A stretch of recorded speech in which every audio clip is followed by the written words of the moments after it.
شریف آدمی کی پہچان یہ ہے کہ جب کوئی اس کے ساتھ سختی کرتا ہے تو وہ سخت ہو جاتا ہے، اور جب کوئی اس کے ساتھ نرمی سے بات کرے تو وہ نرمی سے جواب دیتا ہے۔ جب کوئی آدمی کسی دوسرے آدمی کے عیب کی تلاش میں رہتا ہے تو ایک وقت آتا ہے کہ اسے اس کا عیب مل ہی جاتا ہے۔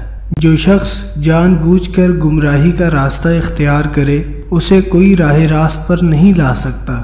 کبھی اچانک تمام کام درست ہو جاتے ہیں اور کبھی طلبگار ناکام رہتا ہے، اور میں نے اللہ کو اپنے ارادوں میں ناکامی سے پہچانا ہے۔ جب کسی شخص کا علم اس کی عقل سے زیادہ ہو جاتا ہے تو وہ علم اس کے لیے وبال جان بن جاتا ہے۔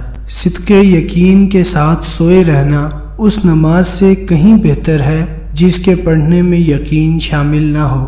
جب عقل کامل ہو جائے تو کلام کم ہو جاتا ہے اور آدمی اکثر صحیح بات کرتا ہے۔ ایک شخص نے جناب علی کرم اللہ وجہہ سے سوال کیا، انسان مختار ہے یا مجبور؟ آپ علیہ السلام نے جواب دیا، اپنی ایک ٹانگ اٹھاؤ۔ اس شخص نے اپنی ٹانگ اٹھائی، تب آپ نے فرمایا اب دوسری بھی اٹھاؤ۔ وہ بولا میں اس سے مجبور ہوں، تو آپ نے فرمایا یہی مثال مختار اور مجبور کی ہے۔ عقل دو طرح کی ہوتی ہے، ایک عقل طبی اور دوسری عقل سماعی۔ انسان عقل سماعی سے کوئی فائدہ حاصل نہیں کر پاتا اگر اس کے پاس عقل طبی نہ ہو۔ یہ بالکل ایسے ہے جیسے اگر آنکھ کی بینائی نہ ہو تو سورج کی روشنی بیکار ہے۔ جب تک کوئی بات تمہارے منہ میں بند ہے تب تک تم اس کے مالک ہو، اور جب تم اسے زبان سے ادا کر کے منہ سے نکال دیتے ہو تب وہ تمہاری مالک بن جاتی ہے۔